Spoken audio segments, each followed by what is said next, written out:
Araújo, tá aqui. Pastor Márcio Araújo, conhecido por alguns assim de cabelo meio branco, né, como Marcinho há muito tempo. Quem quiser continuar me conhecendo como Marcinho, prazer, Marcinho. Está aqui o pastor Márcio, né? Os filhos deles estão ali, tem 3 ali, né, Márcio? Tem ele e Miguel, tá ali no cantinho. Né? O pastor Márcio é lá da Igreja Batista da Paz, no Pessu, né? Um homem de Deus. Estenda suas mãos para a gente orar, né? Continuar, para que o Senhor continue a usar a vida do pastor Márcio, né? Pedindo sim, né, que a unção do Senhor seja ministrada através do filho, né, do seu filho.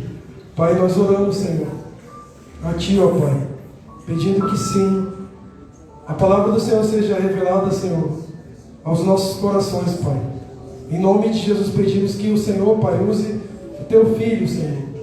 Em nome de Jesus nós pedimos que a unção do Senhor, Pai, seja derramada, Senhor, na vida dele, Pai, e liberada, Senhor, aos corações da Tua igreja, dos Teus filhos. Pedimos isso, Pai, em nome de Jesus. Amém, Senhor. Amém. Aleluia! Glória a Deus!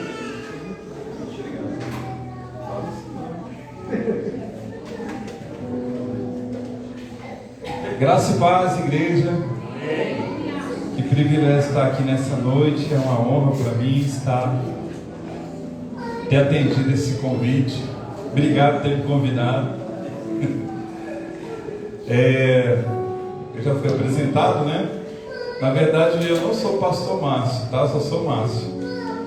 Estou falando isso porque quando eu fui ungido a pastor há alguns anos atrás, o Mateus, que é o meu mais velho, ele tinha 5 meses e o Lucas ainda não havia nascido. Então, quando eles cresceram, eles sempre ouviram as pessoas me chamando de Pastor Márcio, Pastor Márcio, Pastor Márcio, Pastor Márcio. E aí o Mateus pequeno, um dia perguntaram para ele: como é o nome do seu pai? Aí ele falou: Pastor Márcio. Então eu só sou Márcio. Deus me ungiu pastor, mas na minha essência, na minha identidade, eu não sou pastor. Eu estou pastor. A gente vai falar um pouquinho sobre identidade nessa noite. Deixa eu só beber um pouquinho de água aqui que eu estou com sede.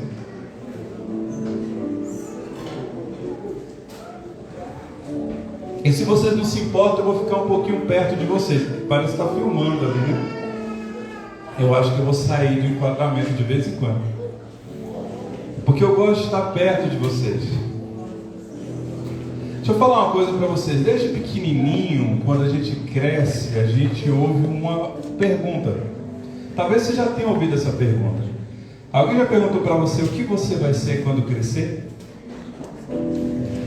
A minha sobrinha, Ana Regina, tem uma música: quem você vai ser quando crescer? Essa pergunta é uma pergunta capciosa, porque parece que a gente está caminhando na direção de que nós nos tornaremos. E alguns respondem: eu vou ser pianista, maquinista, dentista, médico, advogado. Eu tenho uma boa e uma má notícia para você. Você não é nada disso, porque você não é o que você faz. Você não é médico, você não é advogado, você não é estudante. Assim como uma pequena semente, quando você pega uma sementinha de laranja, se você lançar aquela semente na terra, o que ela é? E o que está na sua essência? Uma laranjeira. E nada pode mudar isso.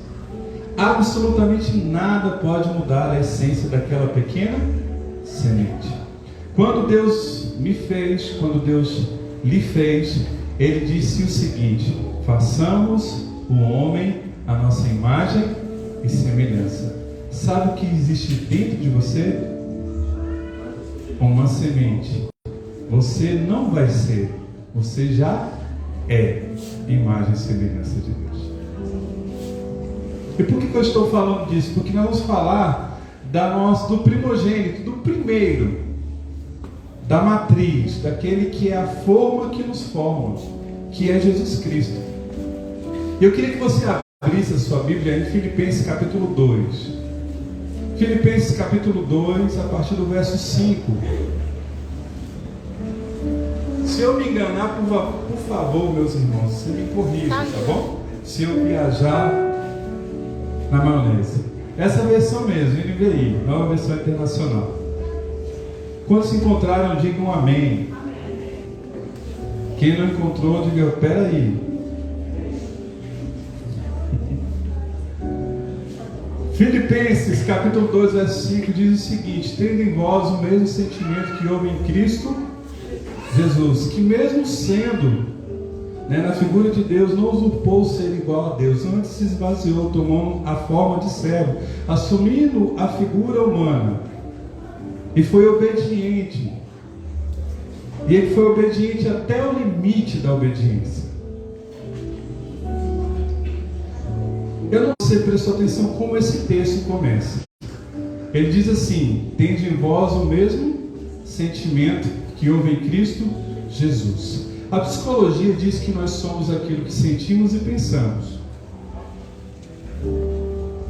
É isso que a psicologia diz. Inclusive, talvez esse seja o conceito mais prático, mais simples, para compreendermos o que é alma. O que é a nossa alma? O que é a nossa essência?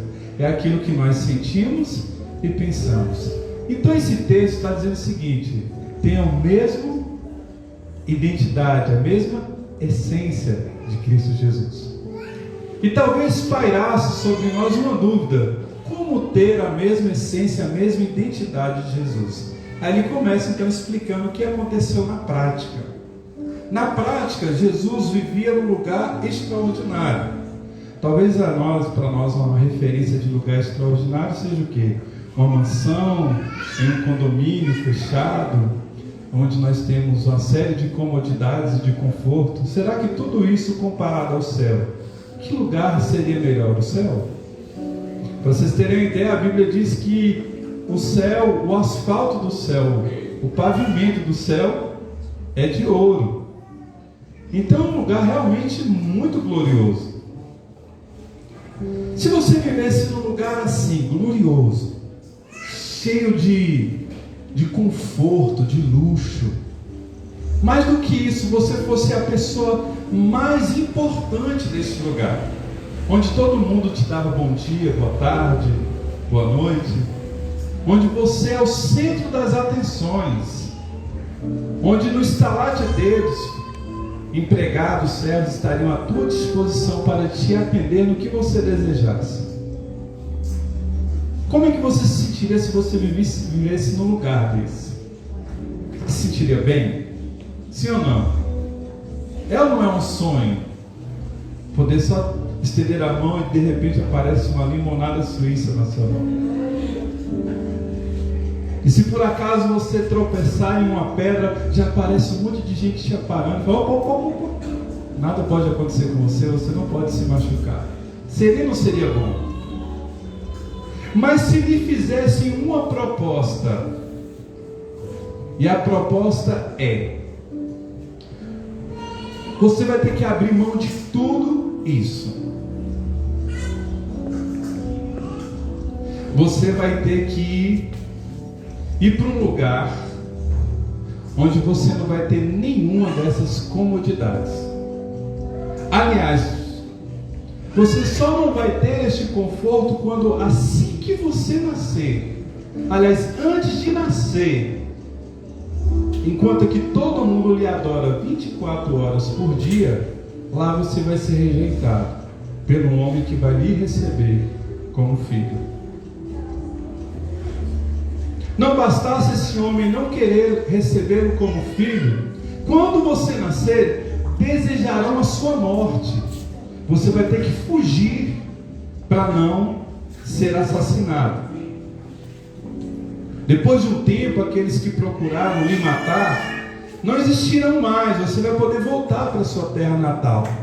Só que tem um porém: você vai ter que enfrentar a indignação de famílias que perderam seus filhos. Elas vão colocar a culpa em você. Muitos amaldiçoarão o teu nome, porque foi por tua causa que o pequeno Mateus, o pequeno Gabriel, o pequeno Miguel, o pequeno João, o pequeno Zacarias foi morto. Estavam buscando você, mas pegaram o meu filho. Talvez você cresça no meio de poucos meninos para brincar com você. E quando você tiver 12 anos de idade, você vai ser esquecido por sua família por alguns dias. Mas vão lhe encontrar e você vai crescer. E quando você crescer, você vai ter alguns amigos, especificamente 12. Esses 12 amigos andarão contigo durante 3 anos, 3 anos e meio. E eles serão tão parceiros teus, tão parceiros que eles comerão contigo, eles dormirão ao seu lado, eles caminharão ao seu lado. Mas ao final da sua vida, porque já tem dia, hora e lugar onde você vai ser morto, eles farão juras, promessas por você. Um inclusive vai dizer assim: eu morro contigo, mas eu não me abandono. E você vai ter que ser obrigado a revelar a eles assim: ó, você vai me negar. Quando eu mais precisar de você, você vai dizer que nem me conhece. Pior, sabe quem vai lhe entregar para ser preso, julgado e condenado à morte? Um desses 12 amigos. E quando você estiver morrendo, uma multidão que em outro momento estava igual aqui no céu, dizendo: bendito é aquele que vem em nome do Senhor, eles estarão gritando pela sua morte. Alguns até zombarão, dizendo: se você realmente é o bambambam, se você é o cara, sai dessa cruz aí e prova pra gente quem é você, de uma vez por todas. Eu imagino que depois esse homem que era o centro das atenções, no céu que tem ruas de ouro, que tinha centenas e centenas de serviçais a seu dispor para não deixá-lo tropeçar uma vez sequer, deve ter ficado em silêncio. E o pai perguntou: e aí, topas? E eu quero perguntar para você: você toparia?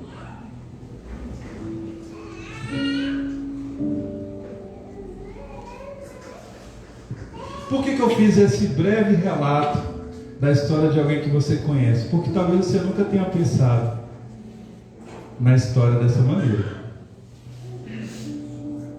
Mas aí Jesus revela a sua identidade. Sabe como é que nós revelamos quem nós realmente somos? No momento da crise. É quando nós não temos nada, é quando nós não podemos fazer nada, que nos resta apenas uma coisa: quem nós somos. Porque muitas vezes nós nos escondemos atrás do que nós fazemos. Muitas vezes nós queremos reconhecimento por aquilo que nós conquistamos, por aquilo que nós temos. Mas hoje eu quero mexer com você dizendo que você não é o que você tem e você não é o que você faz. Então quem é você?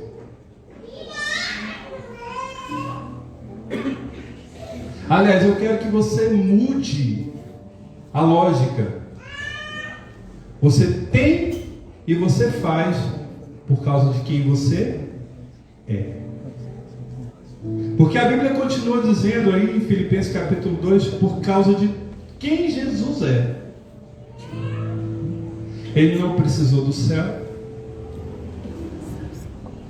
ele não precisou do corpo de Deus, ele se tornou homem. Ele enfrentou as limitações de um corpo de carne e osso, e assim como eu e como você, ele era de carne, osso e pescoço. E ele simplesmente mostrou e provou para nós o que é ser um filho de Deus. Muitas vezes nós oramos, clamamos a Deus, pedimos que Ele nos abençoe, realize tantos feitos e milagres em nossa vida, como se para sermos quem Ele nos criou para ser, nós precisássemos desses milagres. Mas nós não precisamos, nós já temos desde o dia que nascemos tudo o que nós precisamos para ser quem Deus nos fez para ser.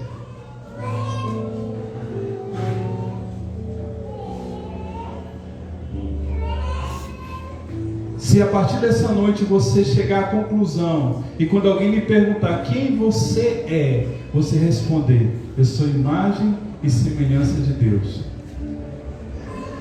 você vai fazer um homem chamado Márcio Araújo muito feliz, porque você vai ter entendido a mensagem. Isso que eu falei tudo só foi para a gente ter uma introdução. Eu quero que você abra em Mateus capítulo 3, porque lá em Mateus capítulo 3 nós ouvimos pela primeira vez Deus falando quem Jesus é. Porque o tema desse congresso é resgatando a identidade de filho de Deus, não é isso? Acertei? Todo lugar certo, né? Pois bem, Mateus capítulo 3, se eu não me engano, verso 17. Acho que é o último versículo do capítulo. É isso? Mateus 3, verso 17. Olha o que acontece. Quando Jesus Cristo, antes de iniciar o seu ministério, aos 30 anos de idade, como era a tradição do povo judeu, ele vai então ao encontro de João Batista. João Batista estava batizando no Jordão, e quando Jesus ele é batizado, algo diferente aconteceu. A Bíblia diz que o céu se abre, então desce o Espírito Santo sobre Jesus na forma de uma pomba, e uma voz do céu diz: este é o meu filho amado. O que aconteceu? O Espírito Santo repousou sobre Jesus, e nesse momento é confirmado diante de testemunhas quem era Jesus. Então, quando desce o Espírito, Deus fala: este é o meu filho. E a partir de então ele começa a realizar sinais, prodígios e maravilhas. Nós também, quando nós confessamos com o nosso coração, crendo, e a nossa boca diz que Jesus é o Filho de Deus, nós também recebemos essa mesma experiência. Quando o Espírito Santo, a partir da sua conversão, desce sobre você, o que Deus ele diz? Você, ao receber Jesus, você recebeu o poder. João capítulo 1, você recebe um poder. Qual poder? 1,12. João 1,12, você recebeu um poder de ser filho de Deus. Deus olha para mim e olha para você e diz assim: este é o meu filho. Só que essa não foi a única vez que Jesus recebeu o testemunho de quem ele era. Existe um outro momento em que ele também recebe testemunho de quem ele é. Ele está no monte, se eu não me engano, acho que é Lucas capítulo 9. Deixa eu só confirmar. Lucas capítulo 9. Lucas capítulo 9.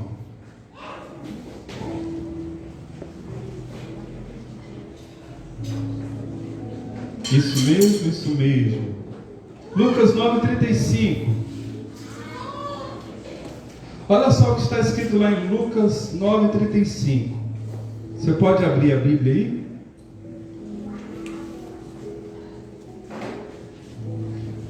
Dela saiu, o quê? Havia uma nuvem. Jesus tinha subido com os seus discípulos, e eles estavam, na verdade, muito cansados, e a Bíblia diz que eles dormem cansados. Só que quando Pedro acorda, tem uma nuvem, uma luz muito forte. E olha só quem é que Pedro vê ao lado de Jesus: Moisés e Elias.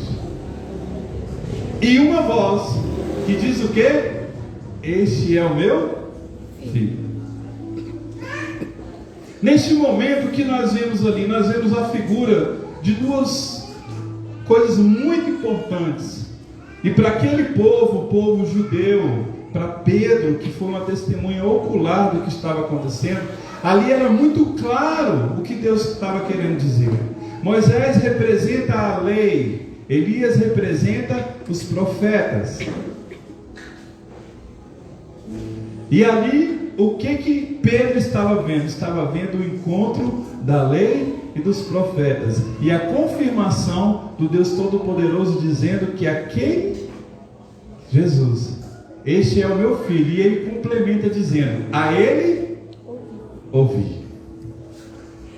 Então Jesus falava, Jesus andava, Jesus agia, Jesus fazia tudo conforme a lei e os profetas. Então a ele ouvi. Amém?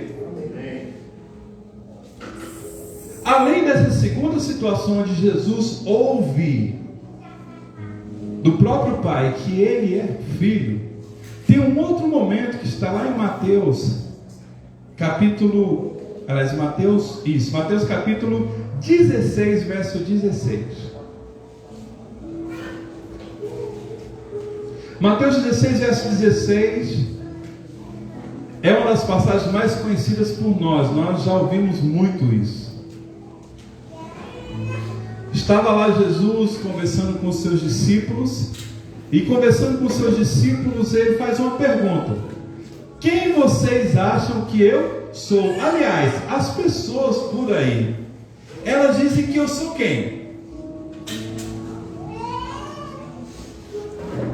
Aí alguns começaram a responder: alguns dizem que tu és um grande profeta, outros dizem que tu és aquele que viria no espírito de Elias e tal. Até que Jesus então faz uma pergunta direta para aqueles que andavam com ele o tempo todo: e vocês? Quem vocês dizem que eu sou? Ali como está um espelho, nem a pergunta: quem é você? Jesus estava perguntando para os seus discípulos: quem vocês acham que eu sou? Qual foi a resposta de Pedro? Tu és o Cristo, o Filho do Deus vivo. E é interessante porque esse mesmo Pedro, numa outra situação, quando Jesus fala assim: se vocês quiserem ir embora, podem ir embora. Pedro responde e fala assim: para onde nós iremos? Para quem nós iremos? Se só tu tens as palavras de vida eterna. Só tu tens as palavras de vida eterna. E tem um outro momento em que Jesus também recebe testemunho de que ele é filho. Esse é um momento mais delicado. Está lá em Mateus capítulo 27, verso 54. Mateus capítulo 27, verso 54, Jesus está no final da sua missão. Ele está perto de voltar de onde ele tinha vindo.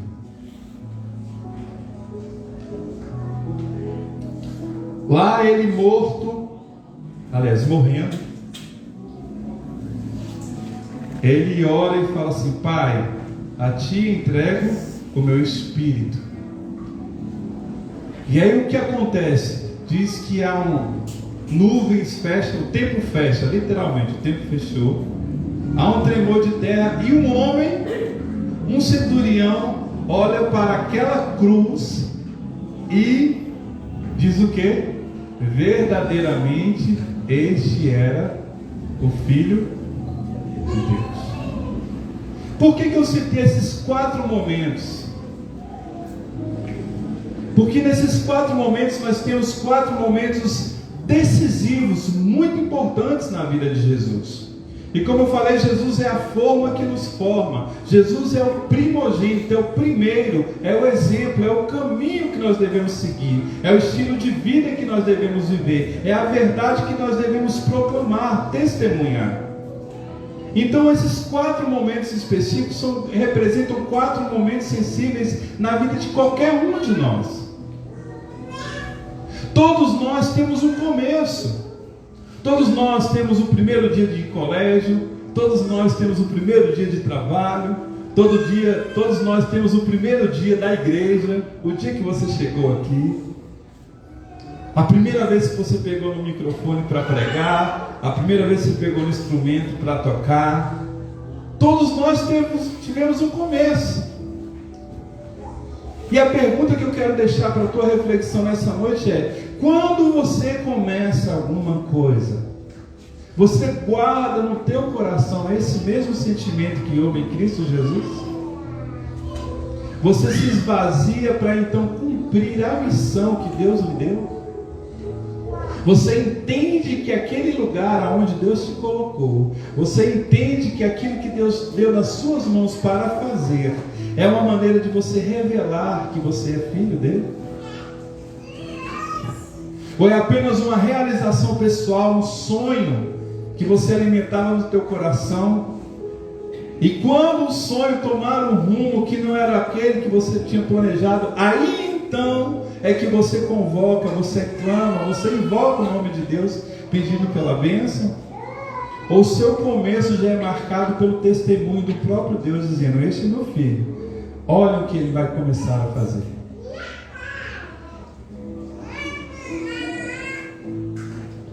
Porque tem um texto muito interessante que está lá em 2 Coríntios. Deixa eu só confirmar o capítulo. 2 Coríntios 3, verso 2, que diz que nós somos cartas vivas.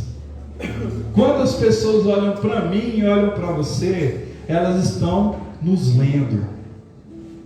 E quando alguém olha para o que você fala, para o que você faz, para a maneira como você expressa os seus pensamentos e sentimentos, o que elas estão lendo?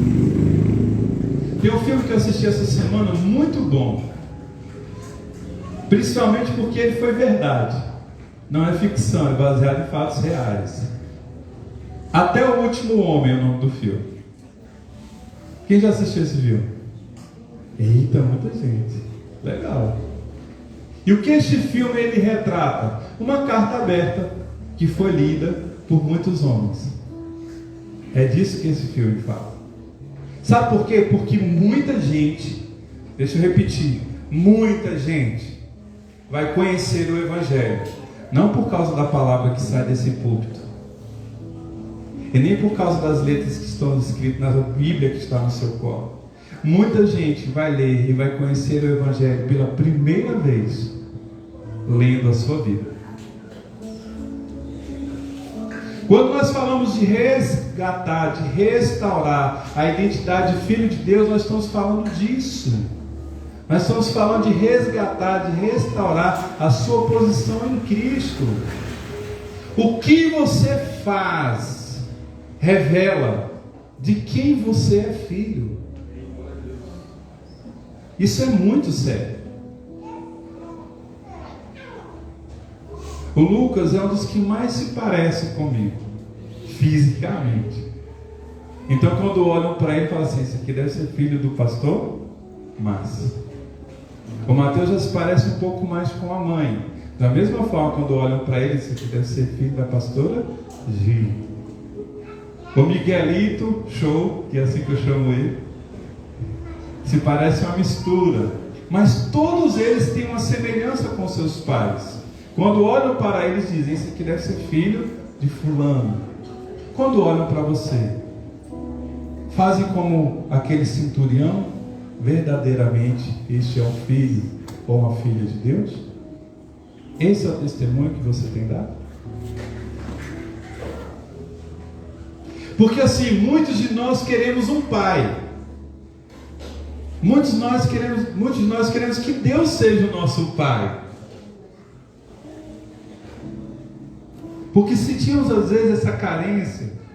Os nossos pais, eles tiveram seus limites.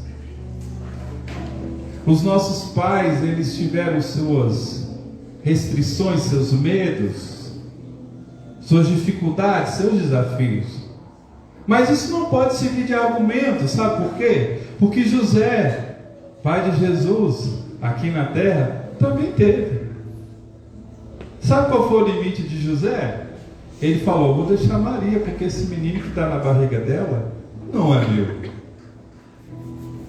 Se não fosse Deus mandando um anjo para dizer a ele recebe essa mulher e o filho que está sendo gerado no ventre dela, porque é obra do Espírito Santo. Se o anjo não tivesse aparecido, aquele homem teria abandonado aquela mulher. Então Jesus sabe o que é isso na pele. Mas isso não comprometeu o caráter de Jesus, a essência, que ele era. Ele poderia, quem sabe, usar como argumento: vocês não sabem, eu sou revoltado, eu sou rebelde, porque vocês não sabem. Sabia que quando eu estava na barriga da minha mãe, meu pai não queria me aceitar? Será que nós podemos apresentar esse argumento diante de Jesus? Eita, Fel, tirei seu argumento, não foi? Desculpa aí, perdão.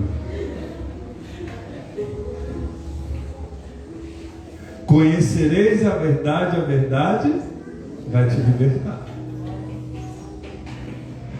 Talvez você possa dizer assim: quando eu era adolescente, ninguém ligava para mim, ninguém me entendia, nem sabia que eu existia. Não me perguntava o que eu pensava, não queria saber minha opinião. Pois é, com Jesus não foi diferente. Esqueceram ele 3 dias.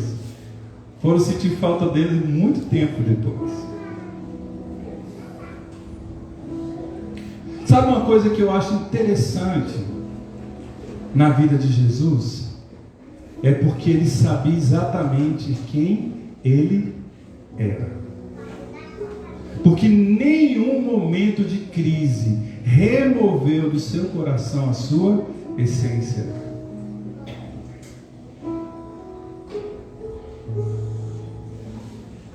E sabe qual é a essência de Jesus? Teve um momento que foi dito isso aqui, eu achei lindo. Foi ela quem falou do amor. Você falou que você tinha que falar mesmo. Porque a Bíblia diz que quando perguntam quem é Deus, ele mesmo responde: Deus é amor. E o amor não é um sentimento. O amor é uma pessoa. E por causa de quem essa pessoa é que nós fazemos e conquistamos o que está escrito lá em Coríntios 13. O amor tudo suporta, tudo espera, tudo crê. Aí você pode falar: isso é romance. Sabe onde isso se cumpriu? No Getsemane. Lá no Getsemane, isso se cumpriu. Eu imagino que esse texto que está lá em Filipenses, com que nós começamos essa ministração, tende em vós o mesmo sentimento que houve em Cristo Jesus, que se esvaziou e foi obediente até a morte, morte de cruz. É um resumo do que aconteceu do céu até o Getsemane. Porque lá no Getsemane, a oração do filho foi: Pai, se for possível, afasta de mim este cálice. Mas o pai estava dizendo: no amor tudo sofre, tudo espera, tudo suporta, tudo crê. Aleluia.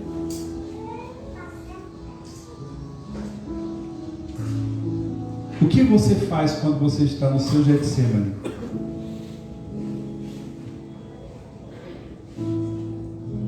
Porque todos nós temos um Getsemane. Você sabe o que significa Getsemane? O jardim do Getsemane tinha esse nome porque Getsemane, na verdade a gente fala Getsemane, mas em hebraico é uma coisa mais parecida com Getsemane. Getsemane significa lugar da prensa. Por quê? Porque lá era um olival, tinha olivas. Acredita-se inclusive que, se eu não me engano, é no Evangelho de Marcos que diz que um jovem estava observando tudo que estava acontecendo no Getsemane, e foi lá que Jesus foi capturado. Lá ele foi preso. E na hora que os soldados prendem Jesus, um jovem com medo sai correndo. Inclusive diz que ele sai correndo nu. Acredita-se que esse jovem era João Marcos, e que esse jardim era propriedade da família dele. O que acontecia nesse jardim? As olivas, azeitonas eram colhidas e ali elas eram transformadas em azeite. Você sabe a partir de que ponto o azeite é considerado extra virgem? A partir da 7ª vez que ele é pressionado. Você coloca lá a azeitoninha, aí ela é pressionada uma vez, aí sai a água misturada com óleo, aí a segunda, a terceira, a quarta, e só na 7ª que ele é considerado extra virgem, ou seja, é o puro. E sabe qual é o azeite considerado para a unção? O que era o composto lá do óleo, que era ungido, usado pelo sacerdote, a partir da 12ª prensagem. Sabe o que Jesus estava sendo alvo ali naquele momento no Getsemane? De uma pressão, para que a unção viesse. Eu pergunto para você, o que você faz quando você é colocado sob pressão? Quando você está no seu Getsemane, a sua oração é: Pai, afasta de mim esse cálice, ponto final? Ou ela continua dizendo: mas que não seja feita a minha vontade, seja feita a sua vontade? Porque dependendo de como termina a sua oração, você está sim restaurando, resgatando a sua identidade como filho de Deus. Como tem terminado as suas orações?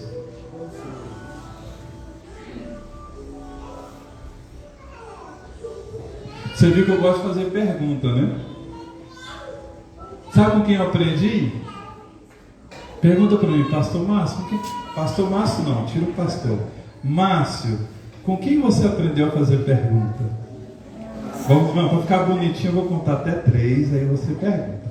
Márcio, o que você aprendeu a fazer pergunta? Vamos combinar, faz de conta que é espontâneo. Ok? Então vai lá. 1, 2, 3 e... Márcio, com Deus. Amém. Porque Deus fez pergunta desde o princípio. Quando Deus quer revelar quem nós somos e melhor, quem nós deveríamos ser, Ele nos faz perguntas. Lá no Éden, porque a essência, a identidade, o plano inicial era que eu e você fôssemos como Adão. E é por isso que a Bíblia diz que Jesus é o último Adão. Deus não tem vergonha de dizer: eu fiz Adão.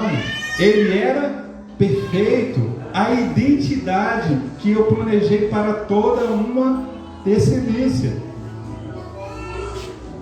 E quando Adão toma uma decisão e a sua identidade é perdida, é por isso que hoje nós estamos aqui falando sobre como restaurar a nossa identidade. Se Adão não tivesse feito o que ele fez, estaríamos aqui todos nós com a nossa identidade consolidada, estabelecida. Mas porque ele tomou uma decisão, olha só qual foi as primeiras atitudes de Deus.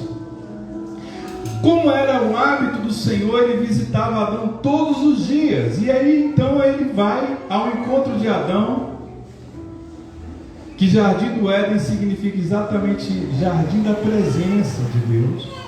E então na presença de Deus, quando Adão ouve a voz, a Bíblia diz que ele corre e se esconde.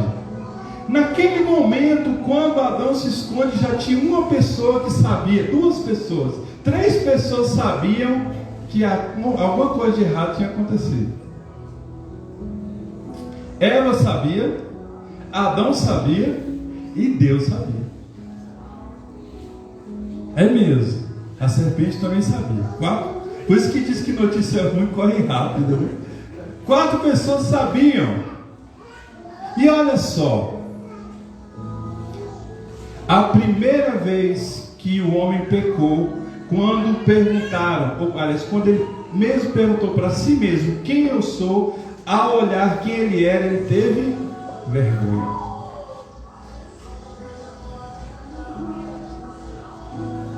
Se você falasse assim para Adão: quem é você?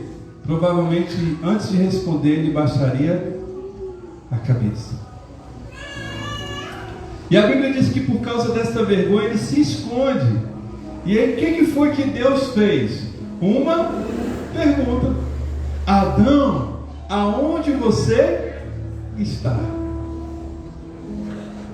Cadê você, Adão? Você já parou para se perguntar por que Deus fez essa pergunta? Deus não sabe de todas as coisas? Sim ou não? Então por que ele perguntou onde Adão estava?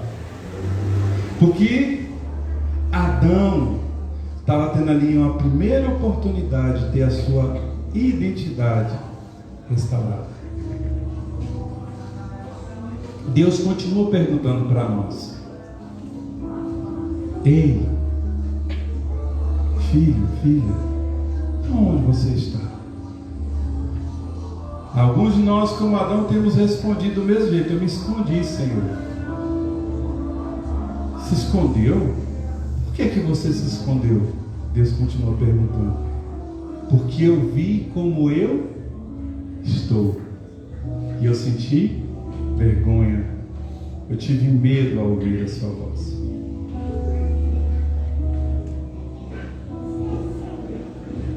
Quando Deus ouviu isso, tive vergonha, senti medo.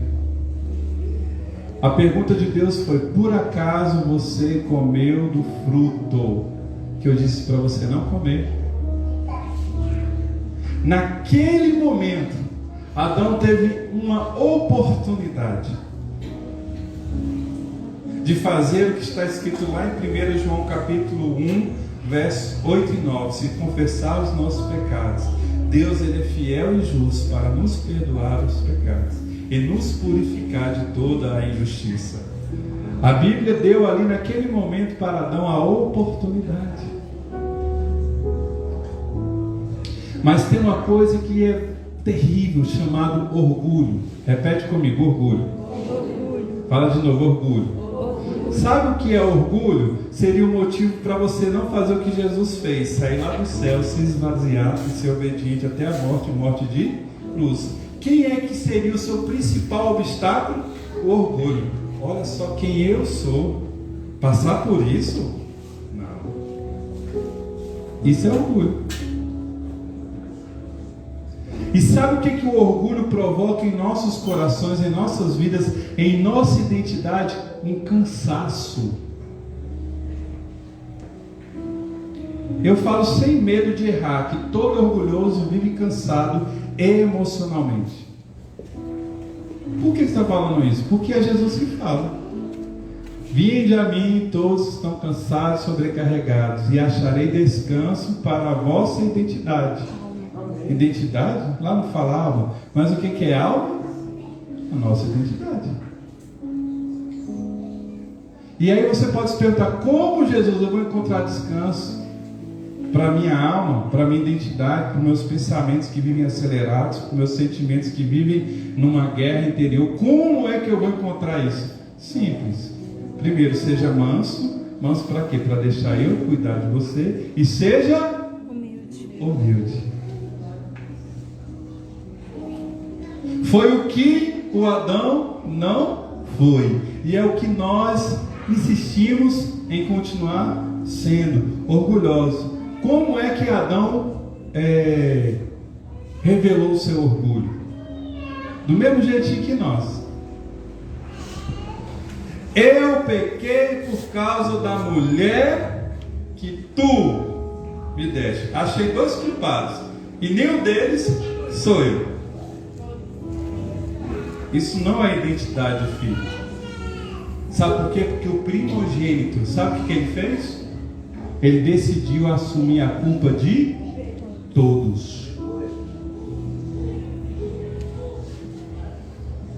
Está vendo a diferença? Um filho de Deus, ele assume. Como diz aí na linguagem do futebol, assim: joga alguém que eu vou matar no peito.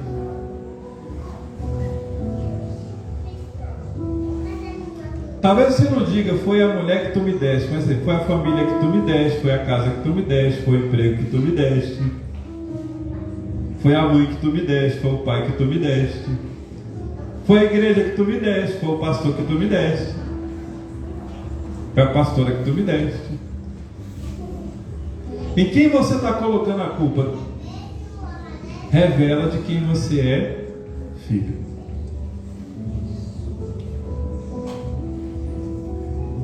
Porque no último momento que nós lemos aqui, vimos quando um centurião e as pessoas que estavam à volta disseram assim, verdadeiramente este é o Filho de Deus, foi exatamente no momento que ele disse, está consumado, pronto, eu levei e assumi a culpa de todos.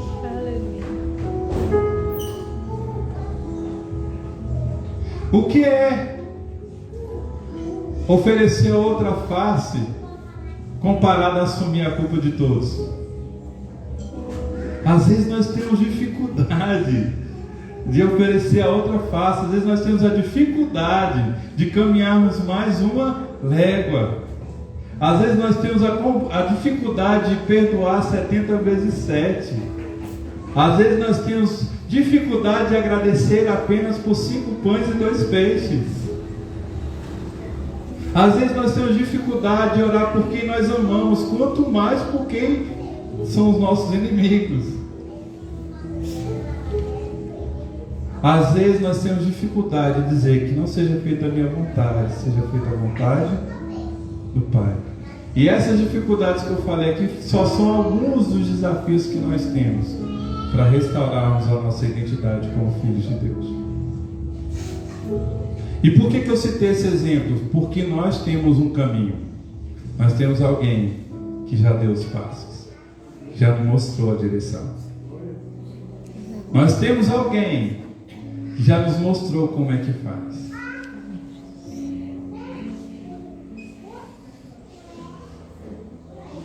O que nós precisamos no fundo, é em todos os momentos em que tivermos o nosso Getsemane, nós nos lembrarmos quem nós somos e quem é nosso Pai. Amém? Vocês estão entendendo? Está todo mundo tão quietinho, tão caladinho. Tem um pedaço da história de Jesus que é um dos que eu mais gosto. Eu acho que foi até por isso que talvez inconsciente eu coloquei o nome desse de Mateus e o nome desse Lucas. E daquele lá é Miguel. Porque Mateus significa presente de Deus, Lucas, aquele que traz luz, e aquele lá, quem é como Deus? Então toda vez que eu chamo cada um deles, eu me lembro de uma coisa que está escrita em Lucas 4, Mateus 4. Que foi a tentação de Jesus. Você sabia que a tentação de Jesus simplesmente foi uma proposta indecente para abortar o plano? Porque tudo que ia acontecer, o diabo só estava oferecendo que acontecesse antes, uma antecipação. Sabiam disso? Primeira proposta: se tu és o filho de... O que o diabo estava desafiando? A identidade de Jesus. Se tu és o filho de... Se tu és o filho de Deus, transforma essas pedras em pães. E é interessante que Jesus Cristo, ele responde não com um recurso novo. Ele não criou algo novo. Ele não inventou algo novo. Ele disse, está escrito. Já teve curiosidade de saber onde que está escrito? Para quem quiser saber onde está escrito que Jesus falou na primeira tentação, está em Deuteronômio capítulo 8, verso 3. É lá que está escrito, nem só de pão viverá o homem, mas de toda a palavra que sai da boca de Deus. E se você ler todo o capítulo, sabe em que circunstâncias isso foi ensinado? Era Deus falando para o povo: deixei vocês passarem fome para que vocês saibam de quem vocês dependem.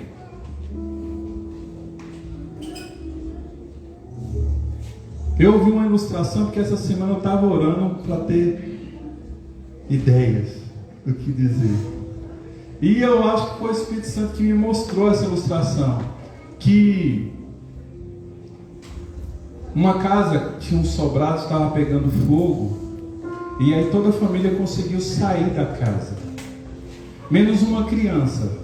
Uma criança estava no topo, as chamas estavam invadindo toda a casa, a fumaça cobria a visão da criança. E aí o pai viu a criança e começou a gritar para ela assim: pula, pula, pula. E a criança desesperada, chorando, assim: papai, mas eu não estou te vendo. A fumaça não deixa eu te ver. Eu estou com medo, como é que eu vou pular se eu não estou te vendo? Sabe o que o papai fala? Ele fala assim: filho, pode pular, que eu estou te vendo.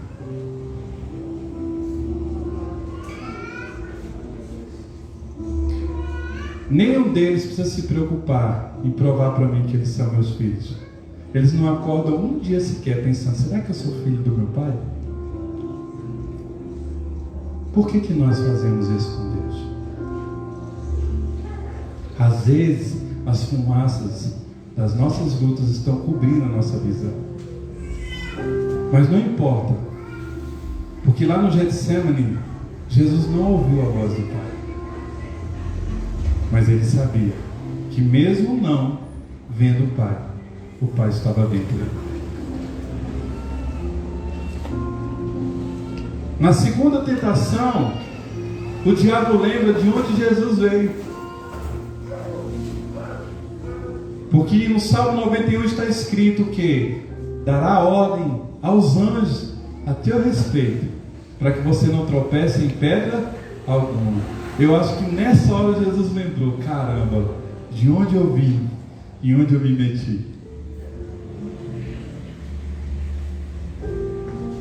De onde eu vim e onde eu me meti.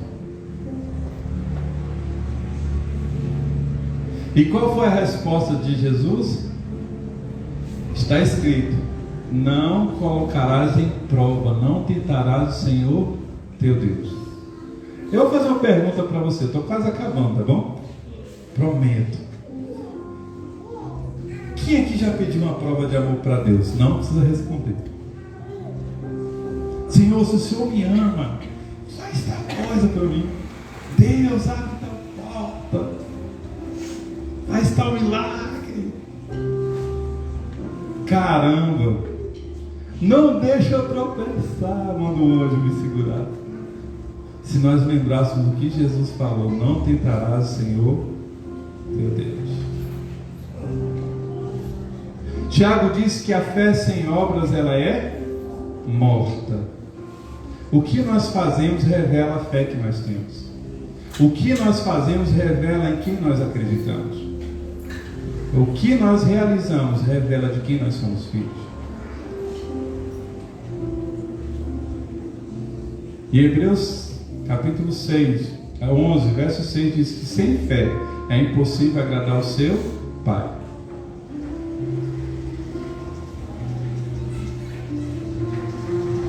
A terceira tentação foi: está vendo toda essa glória, está vendo todos esses reinos, está vendo toda essa fama, está vendo todo esse poder? Tudo isso eu te darei. Sabe qual é a diferença da proposta do diabo para a proposta de Deus? A diferença é o processo. Pelo que você está disposto a passar para ganhar recompensa? Porque a Bíblia diz, e como eu disse, eu estou terminando, Filipenses capítulo 2 está escrito: porque ele foi obediente até a morte de cruz, Deus o exaltou sobremaneira, e o seu nome está sobre todo nome. Aquilo que o diabo estava prometendo ali no deserto, Deus já tinha garantido, só tinha uma diferença. Deus disse: eu te dou, mas se você for até o fim. E é esse que é o problema. Sabe qual é a tentação? É que o diabo oferece, pelo menos mente dizendo que oferece algo para você, e diz assim: você não precisa passar pelo processo. Essa proposta é antiga, desde o Éden. Deus te falou que é assim, Adão. Deus te falou que é assim, Eva. Não, não é assim não. Se você me der ouvidos, eu vou te mostrar como é que é. O que você responde quando você tem aquilo que você tanto deseja ao alcance da sua mão, mas você sabe lá dentro que esse desejo é maior do que o próprio Deus? O que você faz?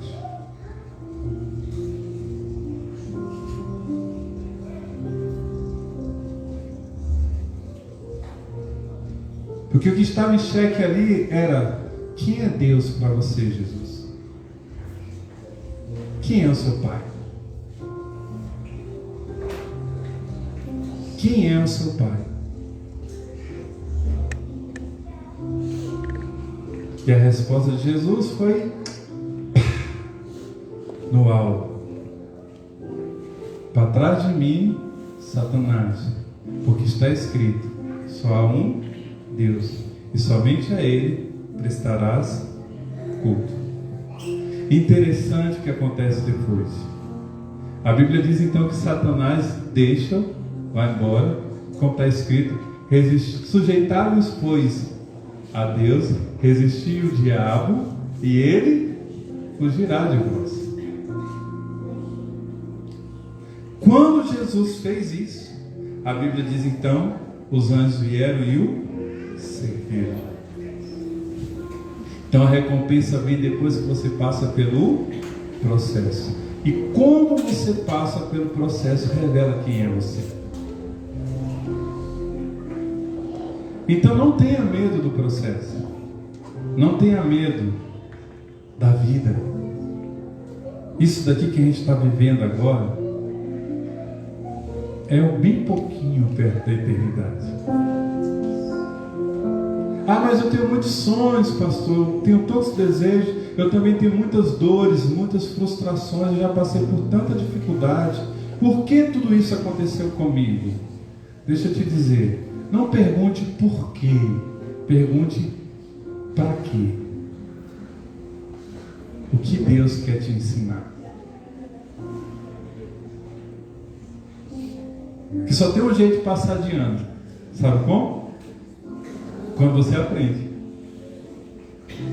Às vezes a luta, a dificuldade, o problema que você está enfrentando é simplesmente porque você ainda não absorveu a lição. Jesus, por exemplo, só precisou de 33 anos para aprender o que nós precisamos aprender. Que é diante, por exemplo, da escassez. Imagina só, 5 pães e 2 peixes, diante de milhares de pessoas famintas, horas e horas esperando por uma refeição. Não tinha McDonald's, não tinha nada, e mesmo se tivesse muito dinheiro não daria para comprar. Esse era o testemunho de todos que estavam ali envolvidos com a solução do problema, até que chegaram para Jesus e disseram assim: ó, tem um garotinho aqui, para esse garotinho 5 pães e 2 peixes é muito, que realmente um garotinho comer 5 pães, quem come mais de 5 pães aqui? Levanta a mão. Deus aqui com o garotinho ia passar perto se fosse amigo, hein? Pois é, 5 pães e 2 peixinhos é muito pouco para uma multidão. Para aquele garotinho era muito, quem sabe. Mas o que Jesus revelou ali? Que ele é o Filho de Deus.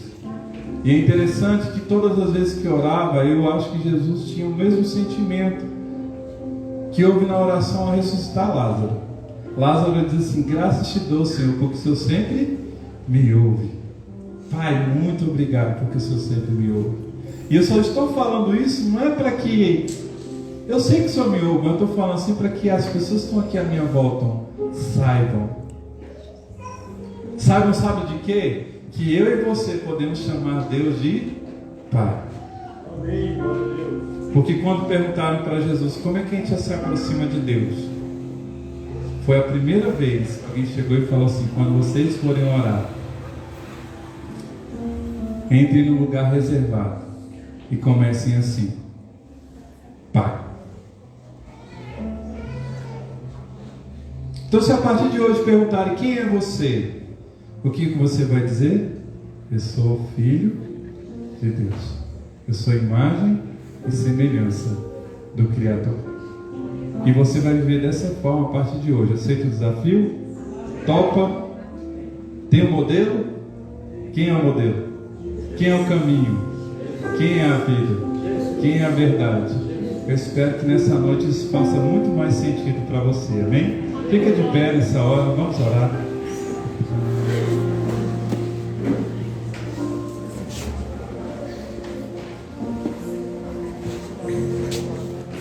Queria que você colocasse a mão no teu coração nessa hora. Você vai repetir uma oração comigo. Mas antes disso, eu queria que você sempre desconfiasse de alguém que faz essa proposta, tá bom? Você vai fazer uma oração comigo. Aí você fala assim, como assim? Que pode ser que você faça uma oração que você não quer fazer. Mas confia em mim, tá bom? Confia em mim. Confia. Repita assim comigo. Pai, nesta hora, eu reconheço que eu sou pecador. E eu te peço perdão por todas as vezes que eu tive medo, tive vergonha, ou fui orgulhoso e não ouvi a sua voz. Me perdoe.